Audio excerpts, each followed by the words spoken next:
to the channel. Today we're reacting to why it sucks to be born as a Viltrumite. Invincible is one of the greatest series that have come out in the last few years. I've really been enjoying it. If you guys don't know what it is, go check it out. So let's see what it's like to be living life as a Viltrumite. You open your eyes for the very first time, and here we are. You've just been born a full-blooded Viltrumite on the planet Viltrum. Congratulations! Several tall figures dressed in battle armor check your vital signs in the monitors as they decide your fate. Yep, he's strong, says the doctor. Or maybe he's just a regular guy with a stethoscope. Who knows? You're a baby. It's hard for you to tell. Your parents, who are also still in their uniforms, breathe a sigh of relief. You see, the Viltrumites have a strong policy about childbirth, which means that only the strong children are allowed to survive. The rest are, well, don't worry about the rest. This means that you get to go home to your parents. But Viltrumite babies don't really get to watch Cocomelon with their stuffed animals. Instead, they place you in a gravity chamber 4 times the strength of Earth, where every muscle in your tiny body is forced to adapt to intense pressure. Your cries echo off steel walls as you try to lift your head, but no one comes to comfort you. On Viltrum, weakness will never be rewarded, even as a baby. Now that you've made it to 2 years old, you're already showing signs of the power within you. The average fully grown Viltrumite can lift at least 400 tons, but as a toddler, you're not quite there yet. Your quote-unquote toys are really just heavy-weighted blocks, and you're doing pretty well with them. You've also started showing signs of levitation already, which means your fight training begins immediately. Your parents watch your progress like hawks. At 2? And carefully measure each metric to make sure you don't fall behind. They don't help you up if you stumble. Instead, they watch from a distance with their arms crossed as you struggle to get back onto your feet. A true Viltrumite stands on their own, always. Thanks, Dad. Everyone in this species are raised as warriors from birth, so Viltrumites have no comprehension of what genuine parental love is like. Now at 5 years old, you seem to be holding up well so far, so it's time for you to be thrown into the Juvenile Combat Initiative. It's full of other kids your age, but this isn't a playground. It's a battlefield for children. Basically, just a toddler fight club. On your first day, you're matched against a boy named Laro, who's a little older than you and twice your size. There's only one way to win these matches: incapacitate your opponent. Good luck out there, kid. As the match begins, Laro charges at you and knocks you off your feet. Those extra years of conditioning have given him an advantage in strength, but around these parts, there's no excuse. Get up.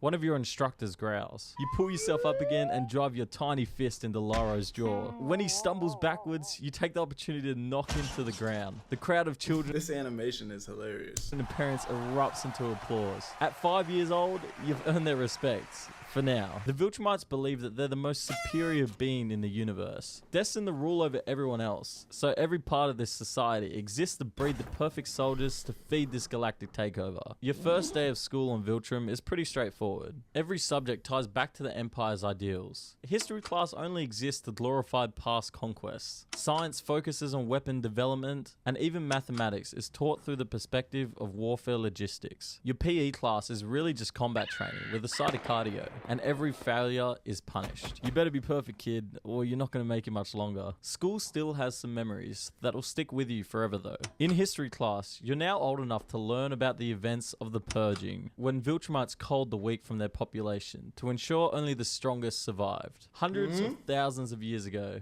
before they set off to conquer the stars, Viltrum was rocked by a horrific civil war. This war began when Viltrumites that valued strength and believed in their natural superiority got together and decided to kill all the weak members of the species. Hell nah. This is kind of on some like Dragon Ball Z saying shit. If I'm not mistaken, y'all let me know in the comment section. I'm tripping, but wasn't there some type of thing on Planet Vegeta where the Saiyans essentially would get rid of the Saiyans that weren't strong enough, the low class Saiyans? Or maybe they just weren't useful. I don't know if they killed them though. I don't remember.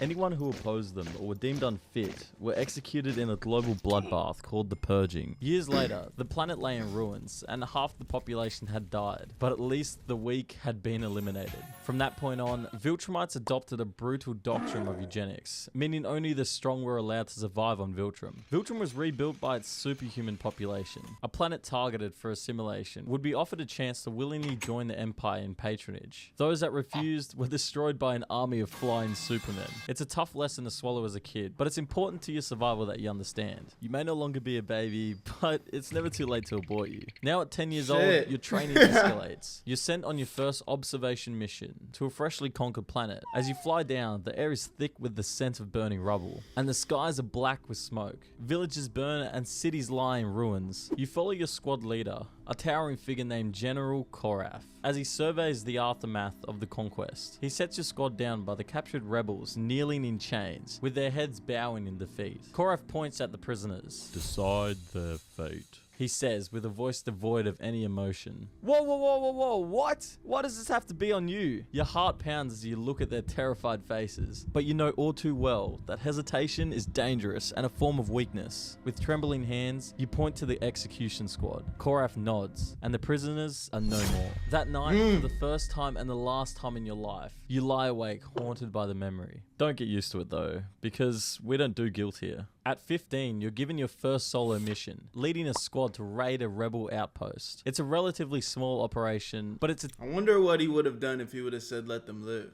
It's like it was like a rhetorical question. Like, nigga, you know the answer.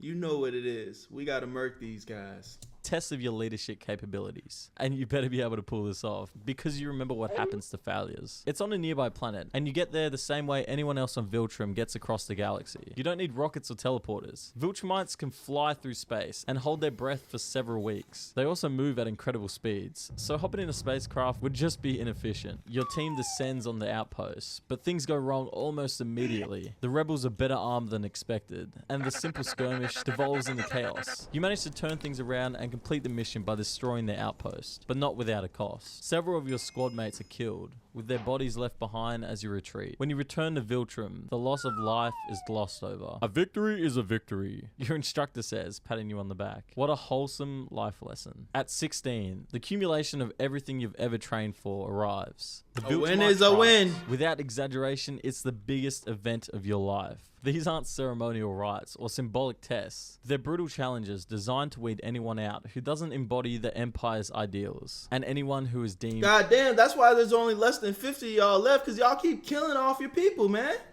Okay, they not as strong as whatever, but damn, you just gonna kill off every part of your race? That's why there's only 50 left of y'all niggas, man. Weak. Failing here doesn't just mean humiliation. It means death. This is your last chance to prove you deserve to survive. Your trials begin on a distant moon, with gravity 3 times the strength of Viltrum's. You and 30 other candidates are dropped there with nothing but the clothes on your backs. The goal is simple: survive for a week while completing a series of grueling challenges. But just surviving isn't enough. You have to dominate. The first task is a race across the moon's rocky surface. The terrain is jagged and unstable, and Did this nigga come up with all this on his own, or is this based off of stuff we learned from the actual canon series? every step And if he made it up on his own, I'm impressed. sends And even if he got it from the series, I'm impressed, but you know, less impressed, but still impressed. sharp, painful vibrations through your legs. You feel the gravity's pull with every movement, and after just a few minutes, your muscles scream for relief. But there is no relief. Falling behind isn't an option. Those who do are left for dead, their bodies claimed by the unforgiving landscape. As you cross a ridge, you see the next challenge, a combat arena carved into the ground. The instructors announce that the top 20 finishers will advance to the next round. You make it in time, but barely. You turn to face your first opponent, Laro, who's admittedly a lot bigger than he was back in the toddler fight club. Revenge. He's taller, broader, and has a reputation of cruelty. You dodge his first swing and counter with a blow to the temple, dropping him immediately. The fight is over in seconds. The instructors nod approvingly, but their expressions remain cold. There's no praise here, just acknowledgement that you've done what's expected. But a third day, only 12 candidates remain. The trials shift focus to teamwork, an ironic twist, given the Viltrumites' emphasis on individual strength. You're paired with 2 others, Corvin, a quiet but fiercely skilled fighter, and Vetra, an impulsive recruit with a talent for improvisation. Your task is to infiltrate a simulated rebel stronghold and eliminate its defenders. The simulation is anything but simple. The quote-unquote defenders are seasoned Viltrumite soldiers tasked with stopping you at any cost. As you approach the stronghold, Vetra rushes ahead, ignoring your orders. She's caught in an ambush and Corvin pulls her back just in time. The 3 of you regroup and devise a new strategy. You take the lead, coordinate an assault that that outmaneuvers your defenders. It's messy and chaotic, but it works. By the end of the exercise, you've secured the stronghold and eliminated the targets. Back at the trial grounds, the instructors debrief your group. They commend your leadership, but criticize Vetra's impulsiveness. A team is only as strong as its weakest link, one of them says, fixing her with a steely gaze. Vetra's jaw tightens, but she doesn't respond. The lesson is clear. Even teamwork on Viltrum is a tool, not a virtue. The last test is the most brutal of all. A free-for-all, where only the strongest will emerge victorious. The instructors release you into a sprawling battlefield, a maze of cliffs, caves, and treacherous terrain. There is one objective. Be the last one standing. Damn, not my teammates though. We just bonding and shit. First few hours are chaos. Alliances form and dissolve in minutes as candidates betray one another for the chance to survive. You stay on the move, avoiding direct confrontations while picking off weaker opponents. By the third day, only 4 of you remain. You, Corvin, a candidate named Tarek, and a brutal fighter known simply as the Beast. Tarek and the Beast form an uneasy alliance, forcing you and Corvin to do the same. The 4 of you clash in a brutal skirmish, every blow shaking the ground beneath your feet. Tarek is the first to fall, his chest caving under Corvin's relentless assault. The Beast turns on you, his fists like hammers. You manage to outmaneuver him, landing a blow to his throat that sends him staggering. Corvin seizes the opportunity and finishes him off. Now it's just you and Corvin. For a moment, you hesitate. The 2 of you have fought side by side, saved each other's lives, and forged a bond in the heat of battle. But bond means nothing here. With a swift, decisive strike, you knock him unconscious. The instructors declare you the victor. When the trials are over, you're one of the only 3 candidates who survived. You're bloodied, exhausted, and battered, but you've proven your worth. The instructors present you with the insignia of a Viltrumite warrior, a simple emblem that carries the weight of everything you've endured. You've earned this, one of them says, their tone as cold as ever. Don't make us regret it. By your mid-20s, war has become second nature. Every day feels like a repetition of the last. Descend upon a planet, crush its defenses, pacify its population, and move on to the next. The galaxy is vast, and the Viltrumite Empire demands total dominance. You barely have time to process one battle before you're thrust into another. You also now have a mustache, and so does every other Viltrumite. I was just about to like, they got this generic ass mustache, man.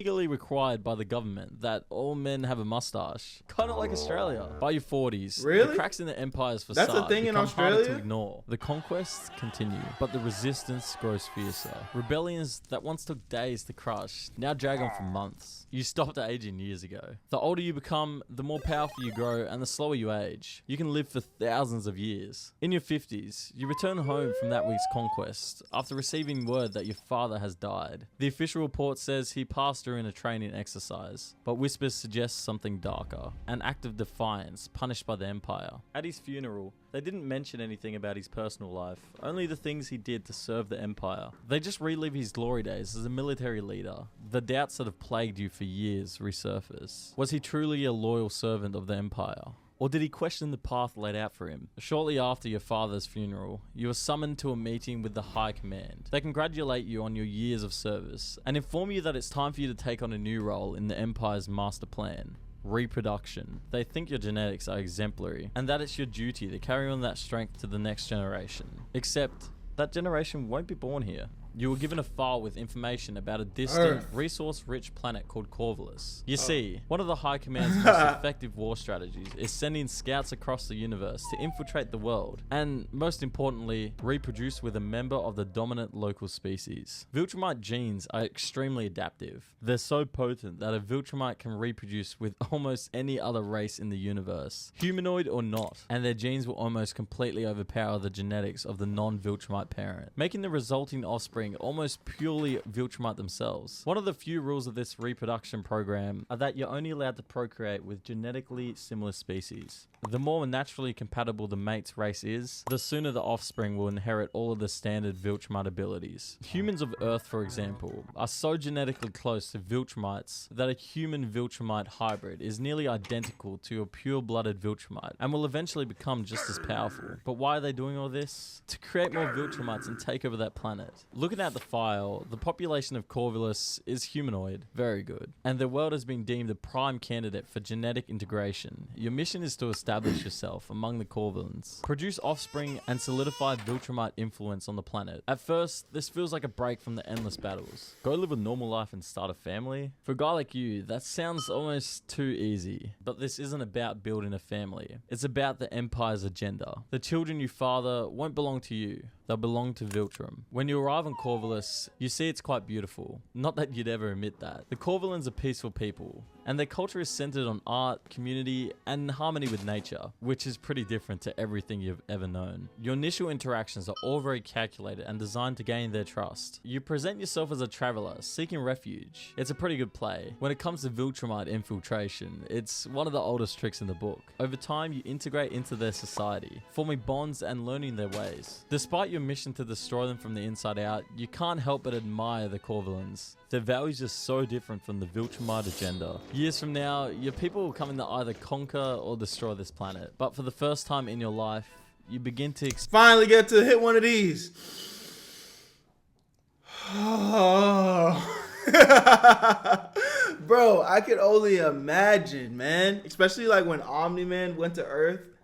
I can only imagine, regardless of the agenda in the back of his head that he knows he had to do, that nigga had to hit the coldest sigh of relief, bruh. Experience peace. Eventually, you fulfill your duty and form a partnership with a Corvulan woman named Alera.